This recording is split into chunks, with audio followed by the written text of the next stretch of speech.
অর্থ বিল 2026 জাতীয় সংসদে পাস, বাজেটে স্বস্তির আশা প্রধানমন্ত্রীর। 3 মাস আগে সম্পূরক বাজেট দেওয়ার প্রস্তাব বিরোধী দলের। মূল্যস্ফীতি নিয়ন্ত্রণে কৃষিতে বরাদ্দ বাড়ানোর তাগিদ রিজভির। বাজেট না বাড়ালে হুমকিতে পড়বে খাদ্য নিরাপত্তা, বলছেন গবেষকরা। হামে 24 ঘন্টায় আরও 4 শিশুর মৃত্যু, আক্রান্ত 1145, ডেঙ্গুতে প্রাণ গেল 5 জনের, নতুন রোগী 124। এবং বিশ্বকাপ নকআউটে রাতে মুখোমুখি ব্রাজিল, জাপান, জার্মানির প্রতিপক্ষ প্যারাগুয়ে, নেদারল্যান্ডসের বিপক্ষে মাঠে নামছে মরক্কো।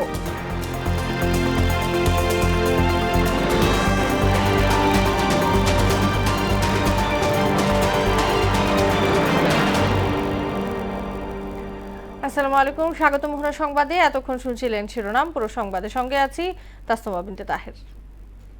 জাতীয় সংসদে পাশ হয়েছে অর্থ বিল 2026। বিকেলের অধিবেশনে একাধিক সংশোধনী সহ বিলটি পাশ হয়। পাশকৃত অর্থ বিলে থাকছে না কালো টাকা সাদা করার সুযোগ, ব্যাংক অ্যাকাউন্ট খুলতে লাগবে না টিআইএন, ব্যক্তি পর্যায়ে করমুক্ত আয়সীমা ধরা হয়েছে 4 লাখ টাকা। অর্থমন্ত্রী আমির খসরু মাহমুদ চৌধুরী বলেন, অর্থনীতিকে ভঙ্গুর অবস্থা থেকে তুলে ধরতে বেসরকারি খাত, বিনিয়োগ ও উদ্যোক্তা তৈরির মাধ্যমে কর্মসংস্থান সৃষ্টিকে গুরুত্ব দিচ্ছে সরকার। বিস্তারিত এমআর আসাদের রিপোর্টে। দিনের কার্যসূচি অনুযায়ী এখন আইন প্রণয়ন কার্যাবলী। সোমবার সংসদের দ্বিতীয় দফার অধিবেশন শুরু হয় বিকেল 3:30টায়। অধিবেশনে প্রস্তাবিত বাজেটের ওপর সাধারণ আলোচনায় অংশ নেন সংসদ সদস্যরা। আইন প্রণয়ন কার্যাবলীর অংশে প্রস্তাবিত অর্থ বিলে কয়েকটি সংশোধনীর প্রস্তাব করেন এমপিরা। পরে একাধিক সংশোধনী সহ পাশ হয় অর্থ বিল 2026। সংসদের সামনে প্রশ্ন হচ্ছে, সংসদে স্থিরীকৃত আকারে অর্থ বিল 2026 পাশ করা হোক। যারা এই প্রস্তাবের পক্ষে আছেন তারা হ্যাঁ বলুন, যারা এই প্রস্তাবের বিপক্ষে আছেন তারা না বলুন। আমার মনে হয় হ্যাঁ জয়যুক্ত হয়েছে, হ্যাঁ জয়যুক্ত হয়েছে, হ্যাঁ জয়যুক্ত হয়েছে। অতএব সংসদে স্থিরীকৃত আকারে অর্থ বিল 2026 পাশ হলো। এর আগে সংসদে কথা বলেন অর্থমন্ত্রী আমির খসরু মাহমুদ চৌধুরী। বলেন, অর্থনীতিকে ভঙ্গুর অবস্থা থেকে তুলে ধরতে বেসরকারি খাত, বিনিয়োগ ও উদ্যোক্তা তৈরির মাধ্যমে কর্মসংস্থান সৃষ্টিকে গুরুত্ব দিচ্ছে সরকার। বাংলাদেশের ভবিষ্যৎ অর্থনৈতিক অগ্রযাত্রার প্রধান চালিকা শক্তি হবে বেসরকারি খাত, উদ্যোক্তা, বিনিয়োগ, উদ্ভাবন, কর্মসংস্থান এবং বাংলাদেশের জনগণের সৃজনশীলতা। বিনিয়োগ উৎসাহিত করতে সরকারের বিভিন্ন উদ্যোগের কথা উল্লেখ করেন অর্থমন্ত্রী। প্রকল্প মূল্যায়নে, দুর্নীতি ঠেকাতে স্বচ্ছতা আনয়নের কথাও বলেন। আসল দুর্নীতি হয় প্রকল্প মূল্যায়নের ক্ষেত্রে। এখানে আমরা স্বচ্ছতা নিয়ে আসছি। Value for money, return on investment, কর্মসংস্থান সৃষ্টি, পরিবেশগত বিবেচনা, এই অগ্রাধিকার ও নীতিগুলোকে সামনে রেখে আমরা বাজেট বাস্তবায়ন ও এর চ্যালেঞ্জ সমূহ মোকাবেলা করব। ঋণ নির্ভরতা থেকে সরে এসে স্বনির্ভর অর্থনৈতিক কার্যক্রমকে সরকার গুরুত্ব দেবে বলেও জানান আমির খসরু মাহমুদ চৌধুরী। আমরা ঋণ নির্ভর অর্থনীতি থেকে বিনিয়োগ নির্ভর অর্থনীতির দিকে এগিয়ে যাচ্ছি। এমআর আসাদ, মোহনা সংবাদ, ঢাকা। এর আগে উত্তরাঞ্চলের মানুষের দীর্ঘদিনের দাবি ও পানি সংকট নিরসনে অগ্রাধিকার ভিত্তিতে যে কোনো মূল্যে তিস্তা ব্যারেজ মহাপরিকল্পনা বাস্তবায়নে দৃঢ় প্রত্যয় ব্যক্ত করেছেন প্রধানমন্ত্রী তারেক রহমান। সকালে প্রস্তাবিত বাজেটের ওপর সাধারণ আলোচনায় অংশ নিয়ে অর্থনীতি, কৃষি, শিক্ষা এবং জ্বালানি খাতের দীর্ঘমেয়াদী সংস্কার ও ভবিষ্যৎ পরিকল্পনা তুলে ধরেন তিনি। এবারে বাজেট সব শ্রেণী মানুষের জন্য স্বস্তি আনবে বলেও মন্তব্য করেন প্রধানমন্ত্রী। শামীউজ্জামান চৌধুরীর রিপোর্ট। বাজেট অধিবেশনের 17তম দিনে 2026-27 অর্থ বছরের প্রস্তাবিত বাজেটের উপর সাধারণ আলোচনায় অংশ নেন প্রধানমন্ত্রী তারেক রহমান। বাজেটকে জনবান্ধব আখ্যা দিয়ে তিনি বলেন, এবারের বাজেট ঘোষণার পর কোনো নিত্য প্রয়োজনীয় পণ্যের দাম বাড়েনি। আমরা যে বাজেট উপস্থাপন করছি, এই বাজেটকে আমি একটি নামকরণ দিতে চাই, সেটি হচ্ছে জীবন বান্ধব বাজেট। বাস্তবতা হচ্ছে খুব স্বাভাবিকভাবে, যেহেতু বাজেটটি সরকারি দল উপস্থাপন করছে, আমরা স্বাভাবিকভাবেই চেষ্টা করব যে একটি সুন্দর, একটি স্বাভাবিক, একটি বাস্তবমুখী বাজেট উপস্থাপন করার জন্য। জনগণকে স্বস্তি দিতে সরকারের বিশেষ পদক্ষেপের কথা উল্লেখ করেন সংসদ নেতা। বাজেট উপস্থাপনের আগে এবং বাজেট উপস্থাপনের পরে, আগে পরে দুদিকটি অনেক নিত্য প্রয়োজনীয় জিনিসের দাম হঠাৎ করে কোনো কারণ ছাড়া বেড়ে যেত।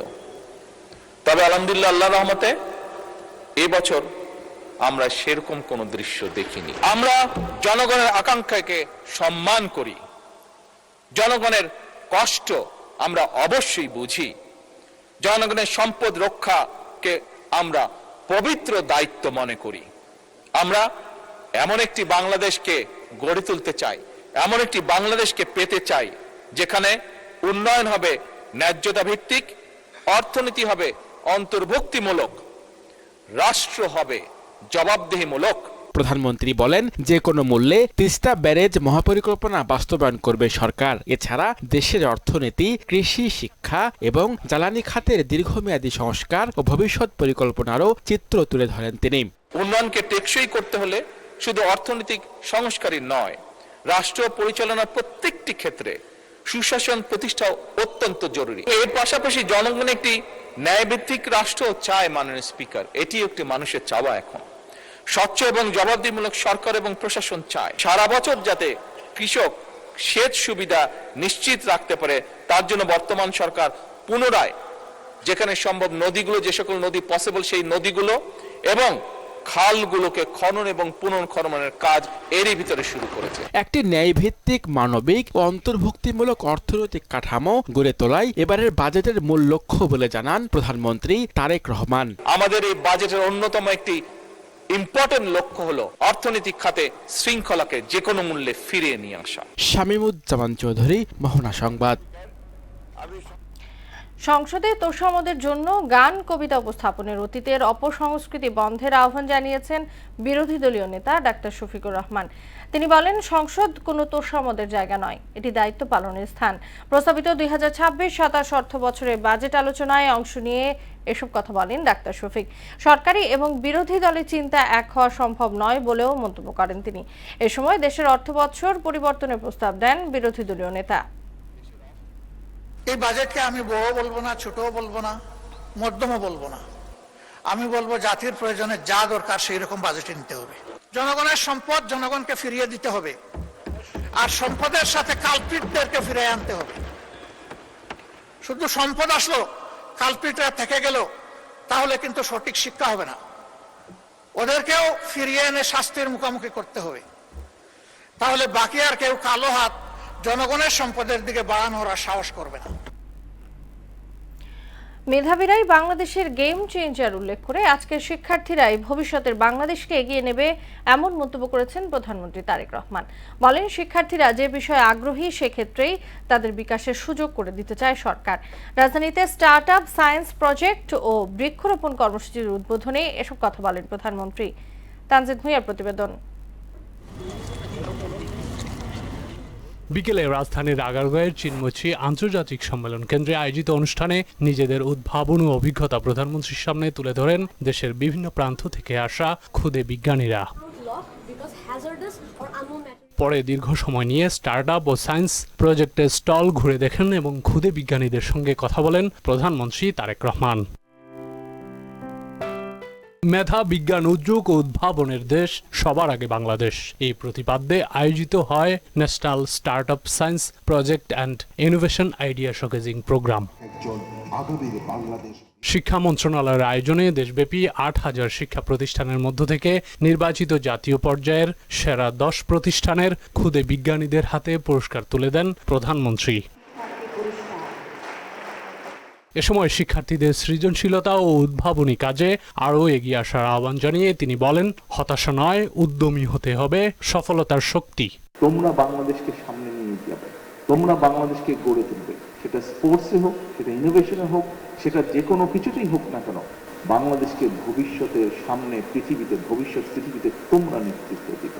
পরিবেশটাকে ঠিক রাখি, আমরা যদি ঘরের মতন করে নিজের এলাকাটাকে পরিষ্কার রাখি, আমরা যদি নিজের ঘরের মতন আশেপাশে আমাদের বাসা বাড়িতে যেরকম মোটামুটি সুন্দর গাছ লাগানো থাকে, এইভাবে যদি আমরা গাছের সংখ্যা আরো বাড়াতে পারি, তাহলে কি হবে, আমাদের পুরো পরিবেশটা ফ্রেশ হবে এবং সেই সুন্দর পরিবেশে তোমরা বসে আরো নতুন নতুন ইনোভেটিভ জিনিস তোমরা চিন্তা করতে পারবে এবং নতুন নতুন পরিকল্পনা করতে পারবে, যেটি তোমাদের উপকার হবে, যেটি দেশের উপকার হবে, যেটি দেশের মানুষের উপকার হবে।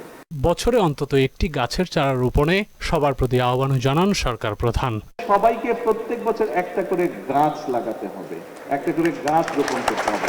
আমাকে প্রত্যেক বছর একটা করে গাছ উপহার দিতে হবে। আমাকে দিতে হবে মানে আমাকে ফিজিক্যালি দিতে হবে না। তুমি যেখানে থাকো, তুমি যেখানে মাঠে খেলো, তুমি যে বাসায় থাকো অথবা যেখানে থাকো, যে স্কুলে পড়ো, যে কলেজে পড়ো, ওখানে কোনো এক জায়গায় প্রত্যেকে একটা করে প্রতি বছর একটা করে গাছের চারা রোপণ করবে। আমাদের আশেপাশে কেউ যদি কোনো পাবলিক প্লেসে ময়লা ফেলে, জায়গাটা ময়লা হয়, আমরা পরিষ্কার করবো ওটা যতটুকু সম্ভব, এবং যে ফেলছে তাকে আমরা বলবো এই কাজটা করা অন্যায়।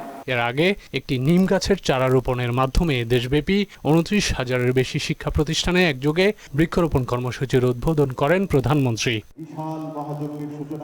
তানজিদ ভুইয়া, মোহনা সংবাদ, ঢাকা। জুলাই আন্দোলনে কুষ্টিয়ায় 6 জন হত্যাসহ 8 অভিযোগে সাবেক মন্ত্রী জাসদ সভাপতি হাসানুল হক ইনুর বিরুদ্ধে হওয়া মানবতাবিরোধী অপরাধ মামলার রায় ঘোষণা হবে আগামীকাল। বিচারপতি নজরুল ইসলাম চৌধুরীর নেতৃত্বাধীন বিচারিক প্যানেল আন্তর্জাতিক অপরাধ ট্রাইব্যুনাল 2 এই মামলার রায় ঘোষণা করবেন। গত 14 মে এই মামলার যুক্তিতর্ক শেষ হয় এবং 22 জুন রায় ঘোষণার দিন ধার্য হয়। কুষ্টিয়ায় নিহত 6 জনরা হলেন শ্রমিক আশরাফুল ইসলাম, সুরজ আলী বাবু, শিক্ষার্থী আব্দুল্লাহ আল মুস্তাকিন, ওসামা, ব্যবসায়ী বাবলু ফরাজি ও চাকরিজীবী ইউসুফ শেখ। বর্তমানে গ্রেফতার হয়ে কারাগারে আছেন হাসানুল হক ইনু। মামলায় সর্বোচ্চ শাস্তির প্রত্যাশা করছে প্রসিকিউশন। কৃষিতে বাজেট না বাড়লে খাদ্য নিরাপত্তা হুমকিতে পড়বে বলে মনে করছেন কৃষি গবেষকরা। জানান, দেশের জিডিপিতে কৃষির সরাসরি অবদান 11%, তাই বাজেটে বাজার ব্যবস্থাপনা সহ উৎপাদিত পণ্যের ন্যায্য মূল্য নিশ্চিত করতে হবে। আর সরকারের ভিশন তুলে ধরে দেশের খাদ্য নিরাপত্তা ও মূল্যস্ফীতি নিয়ন্ত্রণে কৃষি বাজেটে আরও বরাদ্দ বাড়ানোর তাগিদ দেন প্রধানমন্ত্রীর রাজনৈতিক ও শিল্প বিষয়ক উপদেষ্টা রুহুল কবির রিজভী। উষা ফেরদৌসের রিপোর্ট। অর্থনীতির প্রধান চালিকা শক্তি কৃষি। বাংলাদেশ পরিসংখ্যান ব্যুরোর তথ্য অনুযায়ী দেশের মোট শ্রমশক্তির প্রায় 40% কৃষির সঙ্গে সম্পৃক্ত। মোট জিডিপিতে অবদান প্রায় 12%। দেশের খাদ্য নিরাপত্তা ও কর্মসংস্থানের জন্য কৃষি গুরুত্বপূর্ণ হলেও নীতি নির্ধারকদের কাছে অধিকাংশ ক্ষেত্রে কৃষকের স্বার্থ প্রাধান্য পায় না। রাজধানীর কৃষিবিদ ইনস্টিটিউটে এগ্রিকালচারিস্ট অ্যাসোসিয়েশন অব বাংলাদেশ আয়োজিত বাজেট আলোচনায় এসব তথ্য উঠে আসে। এবার থেকে আমি জিডিপি বেশি পেতে চাই, এখানে কিন্তু আমাকে বাজেট বাড়াতে হবে, যেটা বাজেট আস্তে আস্তে কমে যাচ্ছে। বক্তারা বলেন, মোট আকারের তুলনায় কৃষিতে বাজেট বেশি না, এ খাতে বরাদ্দ না বাড়ালে টেকসই উন্নয়ন সম্ভব নয়। কৃষির উৎপাদনশীলতা 1% বৃদ্ধি করতে পারি, তাহলে সেটি কিন্তু আমাদের শিল্প বা সেবা খাতের তুলনায় আমাদের গ্রামীণ দারিদ্র্য বিমোচনে প্রায় 3 গুণ ভূমিকা রাখতে পারে। বর্তমান কৃষির যে চ্যালেঞ্জগুলো আছে, বিশেষ করে যেটা বলা হয়েছে যে কৃষকরা তার ন্যায্য মূল্য পায় না। বাজেটে কি অ্যালোকেশনস আছে এটা কিন্তু কোনো রকমের নির্ধারক বিষয় নয়, ডিটারমিনেন্ট নয়, কারণ আমরা তো আমাদের প্রজেক্ট শেষ করতে পারি না। প্রধান অতিথির বক্তব্যে বিএনপির সিনিয়র যুগ্ম মহাসচিব ও প্রধানমন্ত্রীর উপদেষ্টা রুহুল কবির রিজভী বলেন, দেশের খাদ্য নিরাপত্তা ও মূল্যস্ফীতি নিয়ন্ত্রণে কৃষিতে বাজেট বাড়ানো জরুরি। কৃষি বাজেটে যেটা 43,000 সামথিং যে বাজেট বরাদ্দ করা হয়েছে গত বছরের তুলনায়, সেটা 37,000 সামথিং ছিল। কিন্তু যদি আমরা এর সাথে মূল্যস্ফীতি যোগ করি তাহলে আমি বলবো যে এটা যে খুব বেশি বরাদ্দ হয়েছে তা নয়, কিন্তু একটা ভিশন আছে যে আমরা তো ক্রমান্বয়ে আমরা মানে এটাকে এগিয়ে নিয়ে যাব। অর্থনীতিতে কৃষির অবদান যদি 7-8% করা যায় তাহলে এটা আমার মনে হয় যে আরো ভালো হতো। দেশের বিপুল সম্ভাবনাকে কাজে লাগিয়ে কৃষি ভিত্তিক শিল্প গড়ে তোলার আহ্বানও জানান রুহুল কবির রিজভী। কৃষির যে ব্যাপক আমরা রূপান্তর চাচ্ছি। উষা ফেরদৌস, মোহনা সংবাদ, ঢাকা। সারা দেশে গেল 24 ঘন্টায় হাম উপসর্গে আরো 4 শিশুর মৃত্যু হয়েছে। এই সময় নতুন করে 1145 জনের শরীরে এই রোগ শনাক্ত হয়েছে। গেল 15 মার্চ থেকে এ পর্যন্ত 716 শিশু মারা গেছে। 24 ঘন্টায় নতুন করে হাসপাতালে ভর্তি হয়েছে 889 শিশু, আর সুস্থ হয়ে বাড়ি ফিরেছে 865 জন। স্বাস্থ্য অধিদপ্তরের নিয়মিত প্রতিবেদনে এ তথ্য জানানো হয়েছে। এদিকে ডেঙ্গুতে গেল 24 ঘন্টায় 5 জনের মৃত্যু হয়েছে, আর এ রোগে নতুন করে আক্রান্ত হয়েছে 124 জন। বিকেলে স্বাস্থ্য অধিদপ্তরের এক বিবৃতিতে এ তথ্য জানানো হয়। জুলাই আন্দোলনের দ্বিতীয় বর্ষপূর্তি উপলক্ষে ৩৬ দিনের কর্মসূচি ঘোষণা করেছে বাংলাদেশ ইসলামী ছাত্র শিবির। সকালে ঢাকা বিশ্ববিদ্যালয়ের মধুর ক্যান্টিনে আয়োজিত সংবাদ সম্মেলনে এই ঘোষণা দেন সংগঠনের কেন্দ্রীয় সভাপতি নুরুল ইসলাম সাদ্দাম। কর্মসূচির মধ্যে রয়েছে গণভোটের রায় বাস্তবায়ন, জুলাই সনদ বাস্তবায়ন ও গণহত্যার বিচারের দাবিতে দেশব্যাপী অদম্য জুলাই শিরোনামে বিক্ষোভ মিছিল সমাবেশ, জুলাই স্মৃতি নিয়ে গল্প, উপন্যাস, গবেষণা প্রবন্ধ প্রকাশ, সেমিনার ও দোয়া মাহফিল।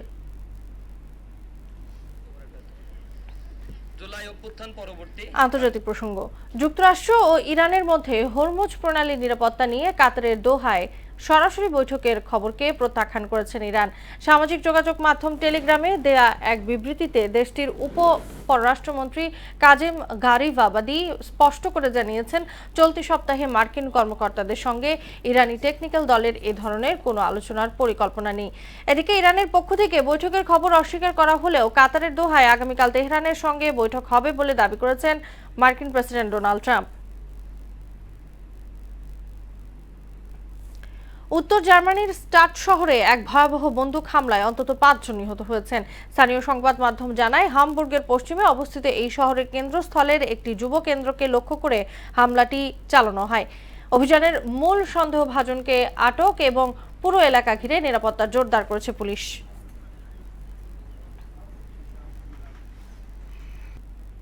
শেষ করব মোহনা সংবাদ, যাওয়ার আগে শিরোনামগুলো জানিয়ে দিচ্ছি আবার।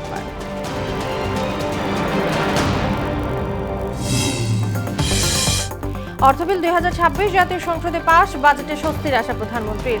৩ মাস আগে সম্পূরক বাজেট দেওয়ার প্রস্তাব বিরোধী দলের।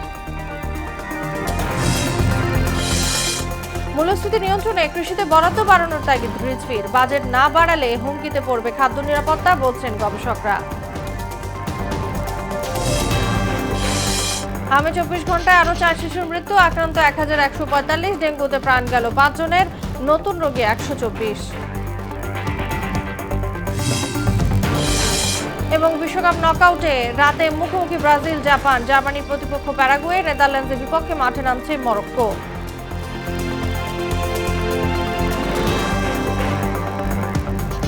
এই ছিল মোহনা সংবাদে। পরবর্তী সংবাদ রাত 12টায়। মোহনার সবশেষ খবর জানতে ভিজিট করুন www.mohana.tv। সংবাদ দেখতে পারেন ফেসবুক ও ইউটিউবেও। এতক্ষণ সঙ্গে থাকার জন্য ধন্যবাদ সবাইকে।